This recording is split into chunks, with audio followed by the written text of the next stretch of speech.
Hello, Brian. Thank you so much for coming on to today's episode. I'm happy to be here, Steve. Thanks for the opportunity. Yeah, for sure. And just wanted to let the audience know a little bit about Brian. Brian actually has a very extensive background, something that I find personally very interesting. Back in the day, Brian was a founder and raised $2 million.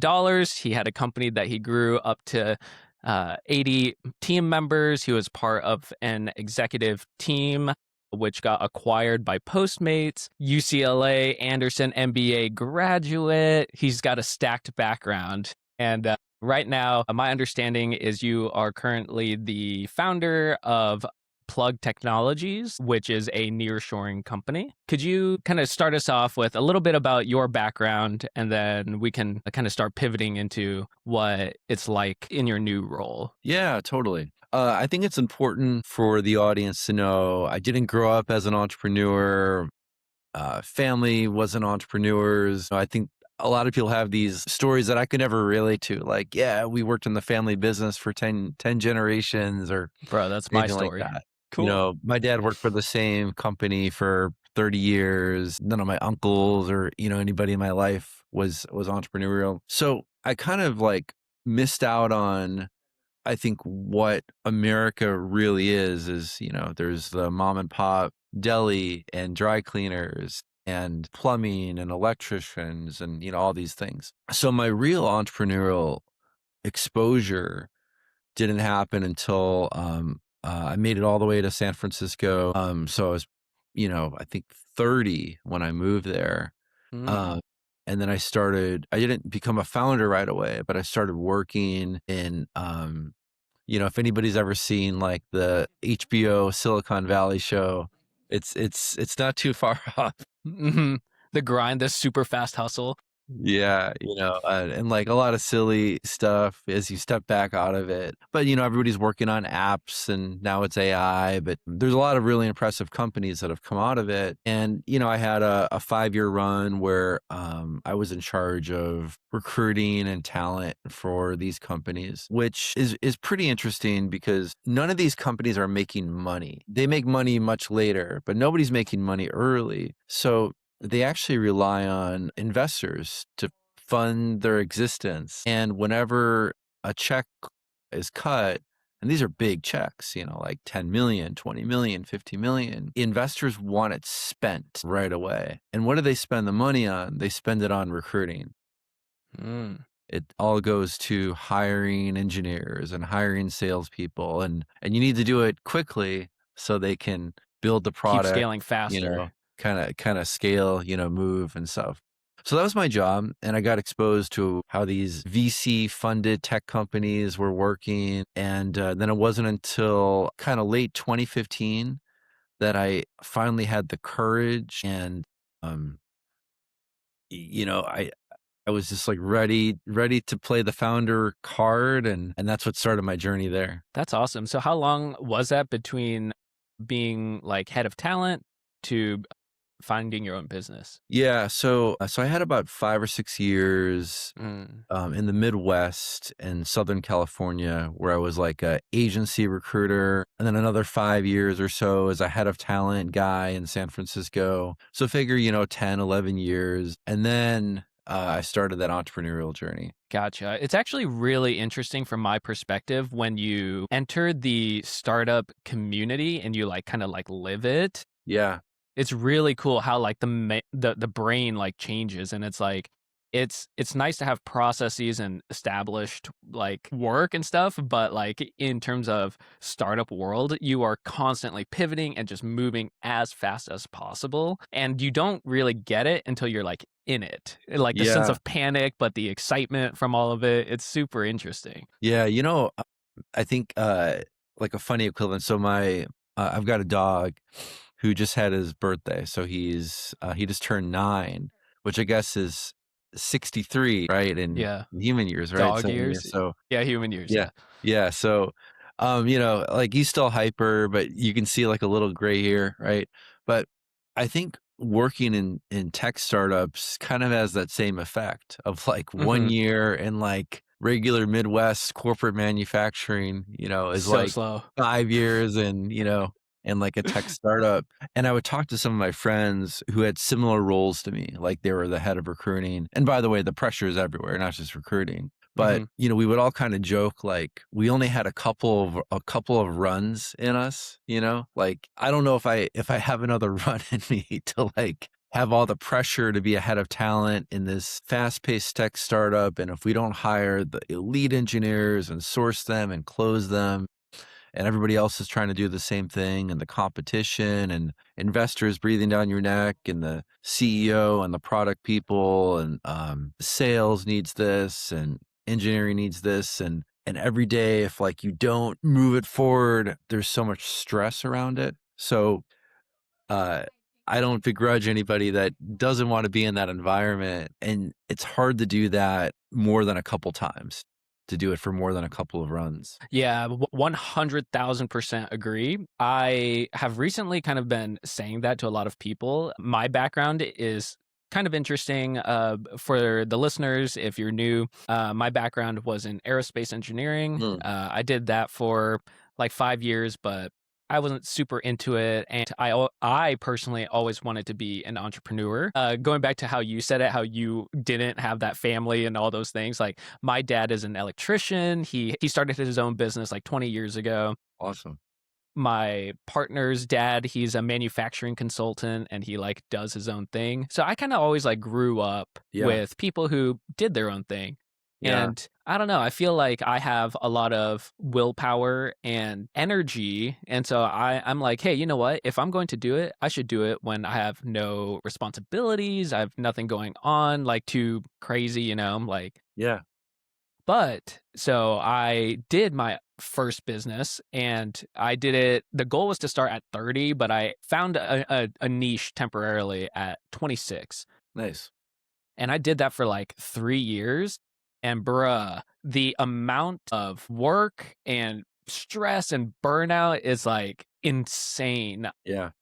I I didn't make it as far as you or anything like that, but it still took up a substantial amount of time. What I like often say, people who have never been in the entrepreneurial space, I guess, they're like, "Oh, I'm scared to give somebody my idea because they're gonna run off and do it." And I'm like, "Dude, it requires infinite amount of work." It's like if somebody did half of what I did, that's impressive. Yeah. So I'm still on this like, okay, maybe I have another attempt in me, which is really interesting that you said that. But it's like I have to pick something that I'm like so deeply passionate about now. Cause having that dog in you, that dog gets tired sometimes.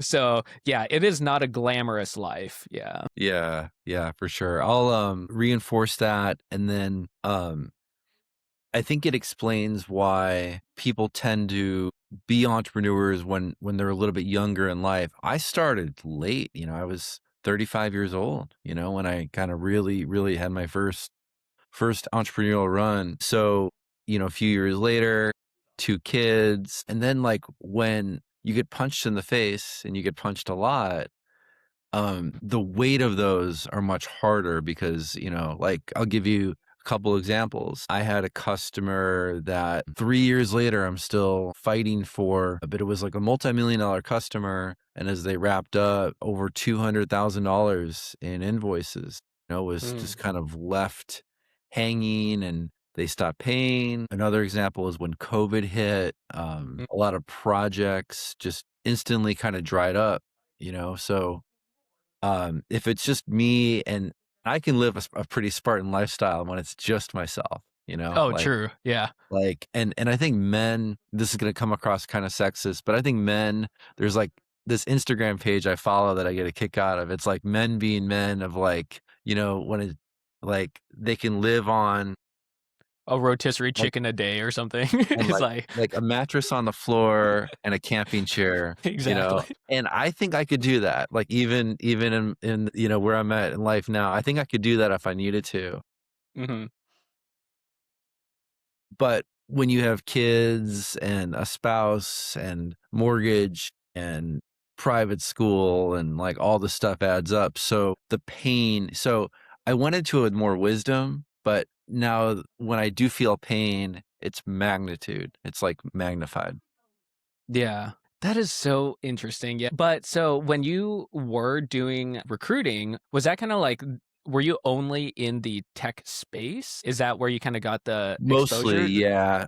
Okay. It's kind of the nature of the beast. So, tech recruiting is where I cut my teeth. And then when I was in San Francisco for tech startups, the way you tend to think about hiring for a tech company, now this is before AI, but this is like the SaaS Hmm. revolution, right? So a It's lot like of 2010s, right? Yeah. yeah, like full stack developers, front end developers, Hmm. UI designers, UI UX, DevOps, QA. Hmm. So most of that spend was for technical hiring. And then occasionally you need to hire a few salespeople or like maybe a finance person, but those were few and far between. It was really a race for technical people because Give me the workers.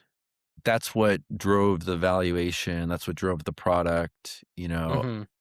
Any hiring that wasn't technical was much more scrutinized. Okay, gotcha. And so you had more visibility into kind of the inner workings of what it's like being a tech startup. And so is that kind of when you said, hey, you know what? I'm going to give it a shot myself. And could you kind of describe a little bit about what that first was it one company and you got the unicorn? Or was it like, okay, you had a few soft attempts and then the one that hit, you know? Yeah. A couple of years prior, I like how you wrote that or you said that soft attempt. That's really what I had, where if your listeners know like the Robert Kiyosaki world, Rich Dad Poor Dad, but I really like his second book, which is Cash Flow Quadrant. And it talks about moving from employee to solopreneur to business owner to investor. And I've kind of worked my way through all the boxes. But that first journey was the natural progression of employee, like W-2 guy to solopreneur. And that's as simple as like 1099 contractor, working for myself, trying to Mm. build myself out. And I would just charge an hourly rate for my time. And I did that for tech startups for about a year. And then I went back. So that was kind of my soft attempt. My first real entrepreneurial push was kind of in that business owner quadrant. So I Mhm. raised capital. I raised about $2 million from an investor. It wasn't like a SaaS business, though. It was a solutions business serving the fintech space. Mm. So think about the gold rush in California, Sell the that time to get shovel. rich had the shovels, right? They were selling shovels. Exactly, bro. 100%. Yeah, so that's kinda where my head was at is we're not gonna, like, ride or die on, like, one single idea. We're gonna support all the people that have raised capital that have these ideas. So, we built the minimum viable product, the MVP, for dozens and dozens of fintech companies in San Francisco Mm. and New York, and then we put our engineering team in, Buenos Aires, Argentina. Wow, and so that's pretty interesting. I didn't really think that we were gonna jump in that soon about nearshoring, but so Yeah. and so is that kinda like the start of your concept of nearshoring was That was the start. We interesting, can gotcha. delay because Plugg is really like the hardcore nearshoring company. But that first one though, it was like I guess you could call it, nearshoring was like it wasn't we weren't like leading with nearshoring. We were leading with solutions for fintech companies. Right, right.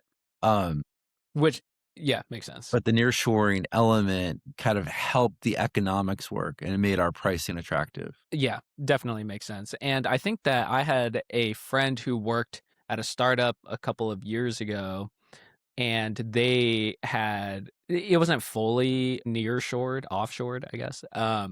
I think there was like a partial team in the US, but they Mhm. had a lot of developers from Mexico as well. And I Yeah, think that yeah. Mexico, there's like a hub somewhere that is like the Silicon Valley version, and I think that Mm. that is a very interesting concept. I think it's up north. I don't remember where, but Yeah, yeah. Might be Guadalajara, maybe Monterrey, but those oh, tend to be Monterey the maybe. Yeah, yeah, yeah. gotcha. And so, how long were you working on this business? Are you open to sharing the name of Yeah, what it sure, was? yeah, so I did it for 4 years. As we talked in the pre-show, I live in Hawaii now. So I spent a year living there, kinda living and breathing expat life in Argentina, Mm, and I'm glad I did it because you understand the things that like you kind of have to live. So for example, you might read in the news like inflation is up in the US or like everyone's freaking out about eggs. In perspective, our inflation is like nothing compared to say a country like Argentina or even worse Mhm. Venezuela. You know, you would see restaurants and the prices were written in chalk. Why? Because they might have Too to many adjust it zeros. later that Yeah. day, right? Oh, Or the next wow. day. So it'd be extremely rare to find a restaurant that had a printed menu, right? Interesting. When it came time to incorporating the business, you know, like for reference, you know, the US, it's kind of state by state, but you can get it pretty quick, you know, a couple of days, Mhm. maybe a week if it's a complicated state. Place like Singapore, that I've spent a lot of time in, you know, it's like 4 hours. You know, it's like black and white process, super automated. Place like Argentina is usually ranked like, you know, 150th in the world or worse as Wow. places to do business. So when it comes time to incorporating, okay, like, so what's the process? Like, I want to do it by the book. Let me do it all the right way. And then, you know, my attorney's They're like like, "There's no 4 book." months and the grace of God. Right. Exactly. And he was kinda right, like, you know, there's a lot of ambiguous processes, it's kind of the whim of the bureaucrat, and you really just kinda hoping and praying, and you couldn't believe, like, you know, coming from, like, the States where there's a rule of law and order and things are, you know, kind of, like, structured, or, let's say you needed to buy, you know, 10 laptops, right? And you wanna get your team all the gear that they need. In the States, maybe you get an Amex and you buy it on Amazon and it arrives the next day, and then your Amex bill comes in 30 days, right? At least at the time, that wasn't really, something available to me. Because number 1, hardware is really, really difficult to get. You don't think about Mm. that, you know, coming from the States. And no one was selling on credit, meaning I couldn't just swipe a credit card, because Give nobody me was taking it. cash. Or, you know, I couldn't like, "Hey, give me the laptops today and an invoice. I'll pay you in 30 days." Kinda normal, like net 30 business terms. Mhm. Absolutely not. Not gonna happen. So, there's a lot of, like, big wads of cash to make these Mhm. transactions work. So, I still think Latin America is, like, just a dynamite place for arbitrage, but I think you have to recognize that just like anything, like with risk is reward. So Mhm. if you take the time to understand how to do business in these places, you can take advantage of the like the mispricing, you know, of everything else. Yeah, that excuse me. Yeah, that makes sense. And I was actually had another guest on here, but it was the focus was in coffee. And so how we have this group check out the episode with Adam Hollyfield on what it's like being a director in coffee export, but he deals a lot with farmers from like Honduras and down there it's like he did mention like the price discrepancy is kind of what attracts a lot of importers in the States because, like, if you were to grow coffee, assuming like in a climate that is even possible in the US, it's like the price would just be so expensive that it's like almost not worth it. And Yeah. I, he mentioned, I think Argentina, I think, and Vietnam are like the biggest ones, but it kind of makes sense. Biggest coffee exporters in the world, and I think a large reason for that is because the cost, I guess, is just so low. Yeah. And so when you were working on your startup or your business and you were already working with developers from Argentina, did you already have that established or did you start in the US and then learn, oh, dude, this is kind of expensive. We need to consider some other alternative. Yeah, it really came quickly when I started to work through my operating model, cash plan, You're like the and math is tough. I'm like, I mean, from where I grew up in the Midwest, $2 million, it's still like a lot of money, you know? Mhm. But a place like San Francisco, I mean, it's just absurd. So we would have ran out of money like way too quick. So, Mm. and I, you know, I'd done a backpacking trip there a few years prior, you know, like the whole hostel route, you know, Mhm. staying in the hostels, got a big backpack and bunk So beds cool. with random strangers. That was Mhm. my first experience, and I loved it. I loved it in Argentina, and I thought the English was great. It'd be a place that I'd like to Mm. travel to, and the quality of life was really interesting. So I was all in and went to visit, met with real estate brokers, attorneys, accountants, tax people, engineers, business people. Got like a whirlwind, like 10 days of just massive learning. Info. Yeah, and it reinforced that that was the right decision. And then the first couple hires, my very first hire was actually a recruiter because I wanted somebody Mm. who could access the talent that I probably couldn't as like a stranger to the market. And then the second was an operations person. And then every Mm. person after for like 30 was a technical person that we hired. Mm. Wow. Yeah, and I think that definitely makes sense. That's like, to have that first-ish person be a recruiter because they kinda act as a bridge, right? And Yeah. yeah. What you brought up about the English is actually something I didn't even think about, which is, like, the language barrier, and so, like, did you find that that turned out to be kinda not too bad? Yeah, so what's funny is a lot of people will ask me when I tell them I work with Latin America every day for the last 11 years, "Man, your Spanish must be really good." The funny thing is it just gets worse and worse every day because I don't practice it. Everybody's Mhm. English is just at like an incredible high level. Mm. It's conversational, they understand slang and pop culture, music, movies, politics, and it's like US style English. It doesn't feel like it's scripted or kinda wooden, or if we go off of the script, it's gonna feel weird It's or like, even "Nah, they like get it."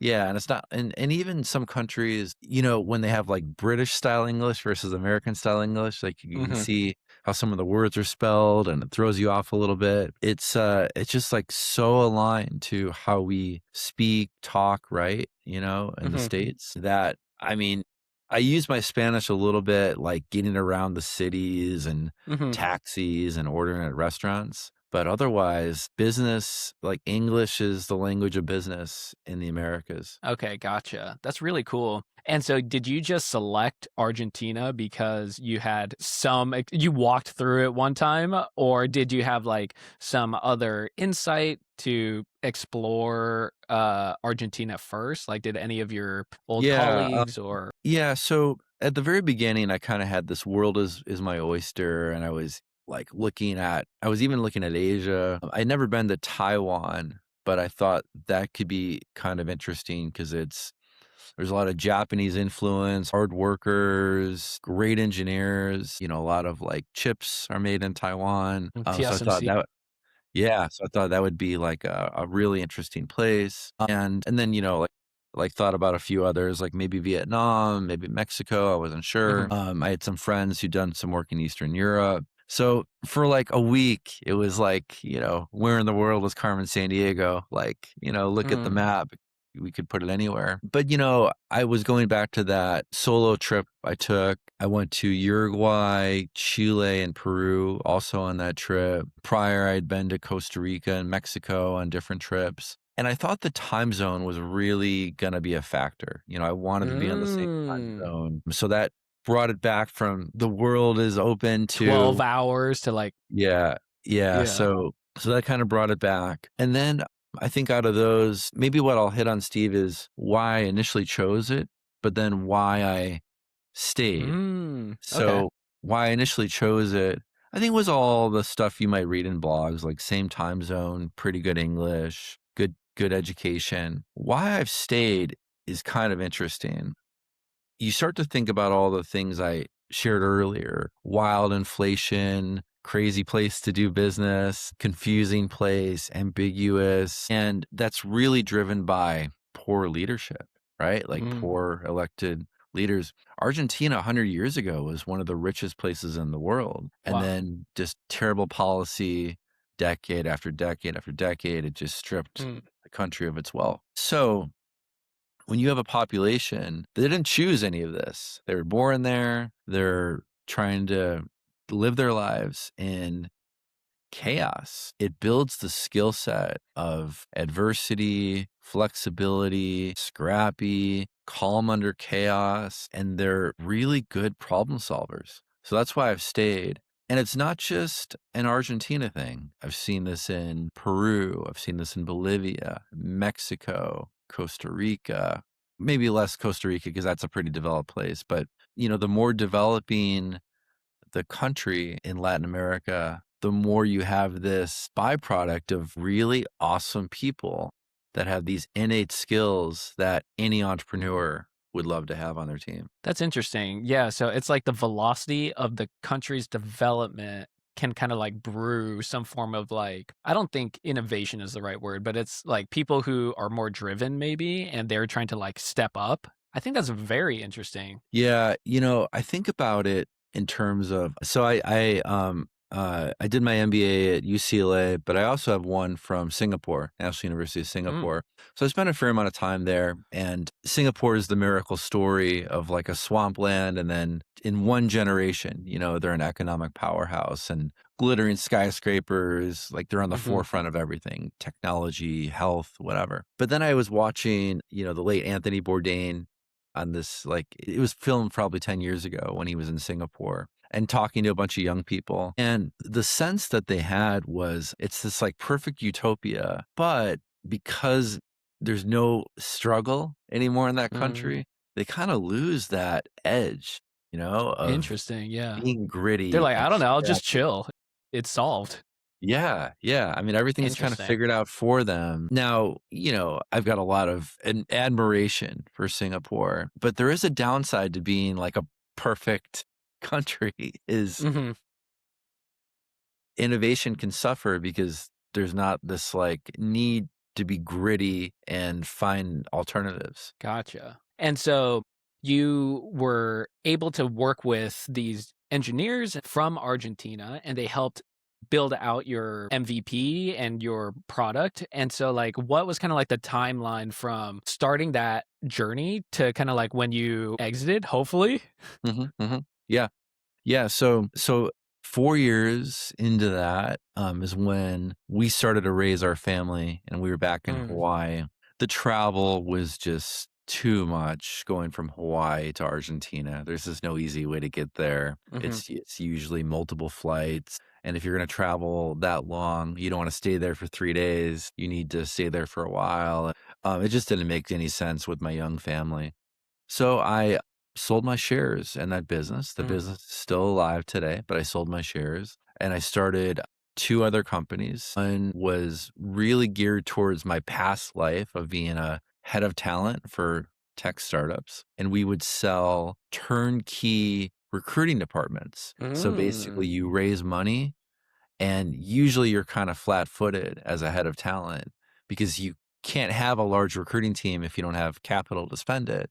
But all of a sudden that check comes in and you're flat footed and everyone's yelling at you, hire, hire, hire. But Well, you're one guys, person. Yeah. it's just me. Like, what do you want me to do?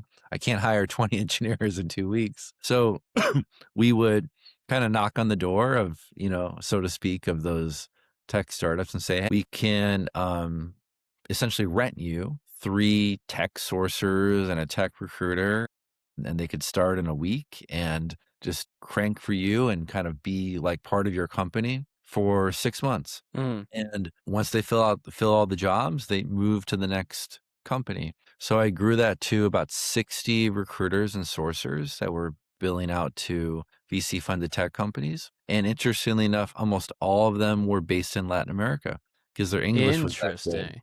So they Wow. were calling US candidates for US companies, doing it from Latin America, and that one's Oh, still your alive. team was from Latin My America. team's in Latin America, but Mm. all the roles they filled were US candidates Oh, and US cool. companies. Yeah, Mm.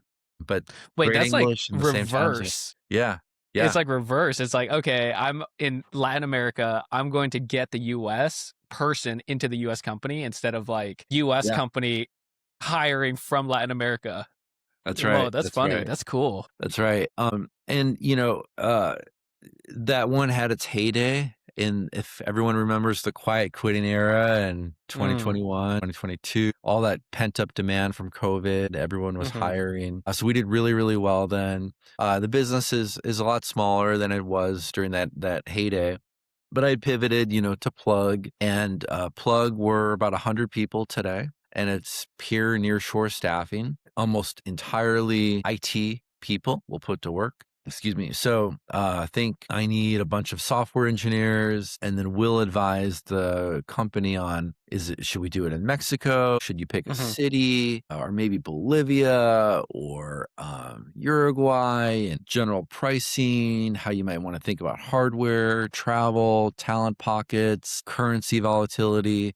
All those things we'll offer advice on. And then once we settle on a place, we'll start building their teams. And it's just like traditional staffing. We'll find candidates, the client will interview them. Once we make a hire, we'll handle all the south of the border stuff like Mhm. compliance and payroll and everything else. But otherwise, we get out of the way so the client can manage that person and it feels like they're truly on their team. And Mm. it's just a remote worker, no different from, say, the company's based in Detroit and they've got a remote worker in Houston, Mhm. no different than, company in Detroit, remote worker in Monterrey, Mexico. Yeah. Hey, we have stand up at 9, show up. That's right. That's exactly right. That's really cool. And a common theme that I've been picking up in this discussion is just you are consistently finding opportunities to be the shovel or the person selling the Mm. shovel. And I'm like, I think that's a big part of my general mantra as well. And then it's funny, I've been thinking like it's like everybody also wants to be a shovel. So it's like you find like that just like that one layer, right? Right in between this. And I think that's really cool. Appreciate that. For the audience, could you kinda, like, briefly explain what the difference is between nearshoring and, I guess, offshoring? Yeah, it's actually relative, but I think when you're in the States, we tend to think of everything, like in our corner of the world. So for us, offshoring, everybody's heard of it, but it really means there's an ocean in the middle. The big three countries for offshoring, everyone knows them. India for IT, Philippines for virtual assistants, customer Mm, service, and China is kind of like the world's factory, right? And then there's true. more up and coming countries like Vietnam and Thailand Mhm, and so forth, but those are really the big three. And for the States, nearshoring means you don't have this big ocean to deal with. Everybody's on your time zone. So that's Latin America for the States. But again, it's relative. If you're in Singapore, you might nearshore to to Vietnam or Vietnam, something. right? Yeah, Or interesting. Australia, you might nearshore to the Philippines. The other thing that I'll say is it's not always, but almost always a developing country supporting a developed country. So there's like a price arbitrage. Makes sense. And when it's offshore, you're hardly ever on the same time zone. When it's nearshore, you're time zone optimized. That's really cool, and, one of the first startups I worked for, we were doing, telehealth tech in 2020 or something like that. And we had a team here in Arizona, me and other folks. We were back end engineers, but then we had our front end team uh, in Czech Republic. Hmm. And yeah, you're right. Like it's like they would end their day and we would start our day at 8 a.m. with a Yeah. stand up to kind of like pass over. Hey, I Pass the baton. accomplished Yeah. these things. You're good now. Yeah. Yeah, what you Yeah. So described is common in software development. They call it follow the sun. Follow the Sun, interesting, I've never heard of that. But yeah, that makes sense, and I think there's, like yeah, like you said, like, Vietnam is another one, I think they're, like, they do the police cams and the tasers, Axon, they're another company, and I think they're out here in Scottsdale, but they offshore to Vietnam, they're developers and stuff like that, and Okay. like, it Nice. kinda makes sense that this concept of, like, arbitraging, like, for cheaper work, I mean, bro, it's part of the game, I guess, you Yeah. know? Yeah. But so you created Plugg Tech. Oh, was it just you with your experience, or did you partner up with any of your past colleagues or friends? Yeah, so Plug, I was the solo founder, but pretty quickly I brought on a partner to the business who's our company president, and he's absolutely phenomenal. He's been with me almost since the beginning. kind of running the day-to-day, finding customers, filling jobs, and Plugg wouldn't be here without him. Okay, gotcha. So right now you guys are primarily trying to find the maybe tech startups who are looking for quick recruiting. So it's like, bro, we just got Series A or Series B. It's go time. We need to scale. Is that the Yeah, idea? so so for us, kind of a wide variety of customers because Latin America, it's really about supply. So Latin America has an enormous supply of all types of roles that you'd be able to work Mm, with remotely. Could be software developers, could be marketing managers, social media, bookkeepers, accountants, call center, operations, VAs.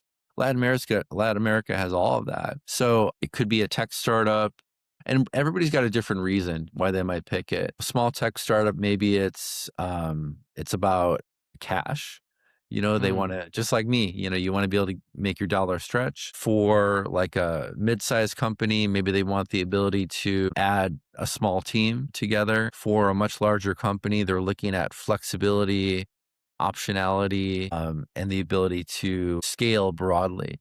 So everybody kind of has their own reasons, but the variety of talent you can get is really amazing. It's like anything, basically, Yeah, which kind of yeah, makes sense, right? It's just in yeah, another country. It's like yeah, these things yeah, exist too yeah, outside of the US. yeah. We're not the only ones with full stack Yeah, development. literally. Right, yeah. I think that's very interesting.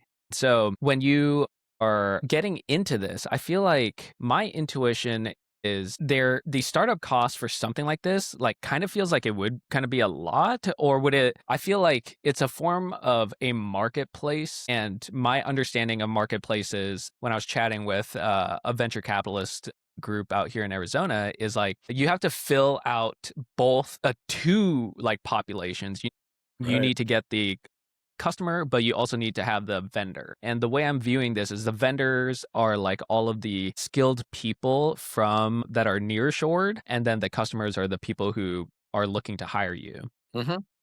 Like you have to, my intuition is that you would have to reach out to and establish some relationship with these people, with the talent or the talent groups in Latin America. But then it's like you have to tell them, hey, we're also going to chill until I can get you work, right? Or is it like, cool, hey, here's like some cash to like retain you for a little bit. Cool, I got a customer, then you bridge it.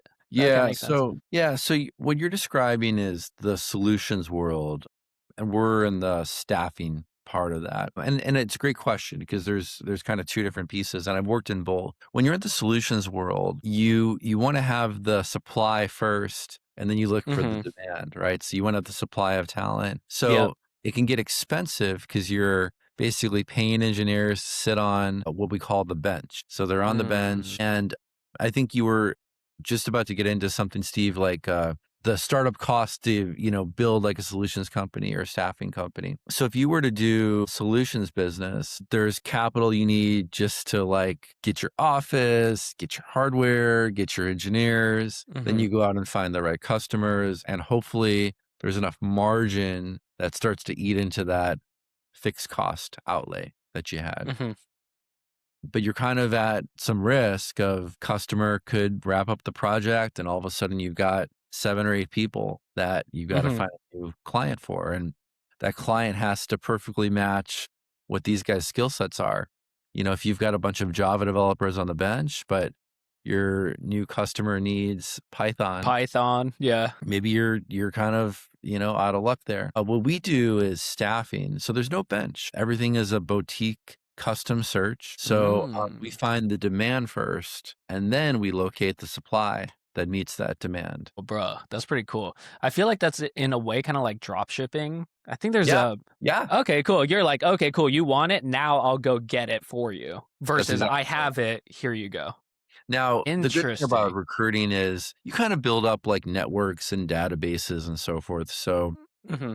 you might talk to 10 full stack developers for a search last week. You hire one for that customer. 2 weeks later, another customer says, hey, I want 2 full stack developers. Oh, wait, I did a search pretty similar to you 2 weeks ago. Let me look at those candidates. Hmm. Maybe this guy found a job, but 3 others are, yeah, I'm ready to go. And then you introduce. So you're able to leverage networks kind of on both sides to make stuff happen. Yeah, that makes sense. I'm a big fan of that. I think that's kind of one of my skill sets is just learning and yapping with people, and then I just have like this internal Yeah. memory of like, "Oh, this person is kind of relevant to this person possibly," you know? And I think that Right. that is one of the most important things actually, because it's like it doesn't even really matter how good a candidate or person is if they can't get a referral. Like a Mhm. referral is one of the strongest, like, like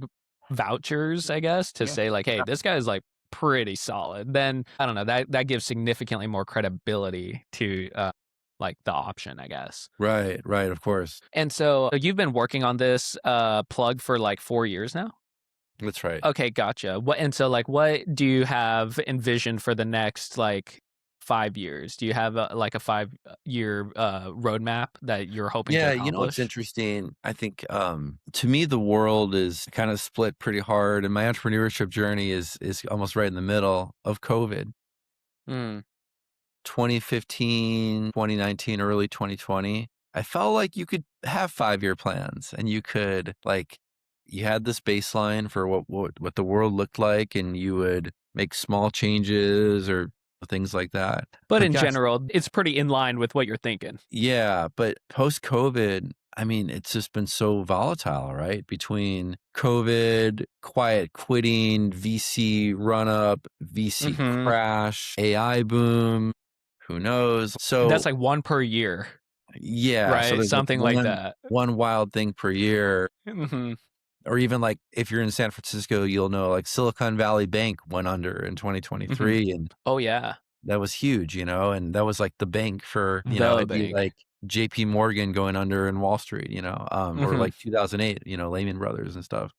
So anyway, there's like something crazy that's happening every year. So I don't want to sound like we're winging it because we aren't, but we're really looking at it like year by year rather than 5 or 10 year strategic plans, because I think mm. those are hard to do anymore, with the way the world is. Yeah, that makes sense. I feel like when I first started doing my startup, it was relatively clear, and then that ended 2 or 3 years ago, and, like, since then, like you said, everything has become, like, so volatile, and for me, the way that I view my current projects is, like, I can't really think that far ahead because it's very possible there's some world not crisis, but, like, something crazy is gonna happen.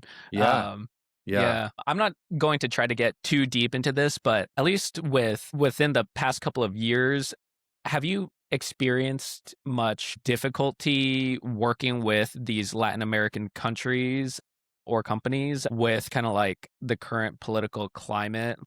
I feel like everyone in the world is pretty opinionated, and I feel like that could be um, kind of tough. Yeah. What I think I'll say is, with every administration, there's winners and losers, right? Right now, I think Asia is in a tougher spot with this Mm, administration. The price of the H-1B went way mm, up. Massive tariffs are hurting manufacturing in China, things like that. India somehow is kind of getting linked to China, and it's not a friend of the Trump administration. Meanwhile, Latin America, Malay in Argentina is like joined at the hip.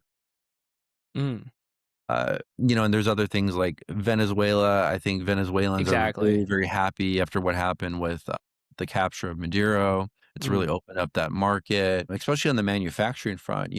We've talked a lot about like remote jobs on this pod, but Mexico is becoming like the manufacturing center for America right now. mm, Uh, and for example, I was on a flight recently from San Francisco to Monterrey, Mexico, and the plane was packed with automotive executives from Korea. mm. So it was really Interesting. interesting because Yeah. Monterrey is a huge auto manufacturing center. So people from Hyundai and Kia, Mhm. we're all aboard, that airplane. So anyway, all that's to say is, I think as business owners, we just have to be ready, for whatever that administration happens because it could easily flip the other way. You have to find something creative to solve that problem. Yeah, definitely makes sense. Something else I saw about you was that you have a podcast, the Nearshore Cafe podcast. Are you currently working on that still? Yeah. Yeah, Can you tell the audience a little bit about that? sure. Yeah, we're in season 4, about Nice, 85 congrats. episodes now, and we try to bring a spotlight to the stories and people that are doing business in Latin America. Mm, We've had guests from Brazil, Uruguay, Argentina, Costa Rica, Peru, and more. And at the same time, we've had people from the States who've maybe hired a team or were an expat or built something there. So really, really fun opportunity, and I appreciate you asking about it. yeah, for sure. Y'all, if you're listening and you're interested in learning a little bit more about what nearshoring is, definitely check out Nearshore Cafe podcast. I'll post that in the description and stuff down low. Brian, just a couple last questions for you. Is there anything, any words of advice that you would give to anybody who's possibly aspiring to be an entrepreneur or maybe even consider nearshoring? Yeah, you know what? We didn't talk about this, but I've also, as we kind of moved from like the cash flow Oh, quadrant the to, last part. to investor, um, been really interested in the world of boring businesses. Same. So, I actually own part of a cleaning company and a locksmith company.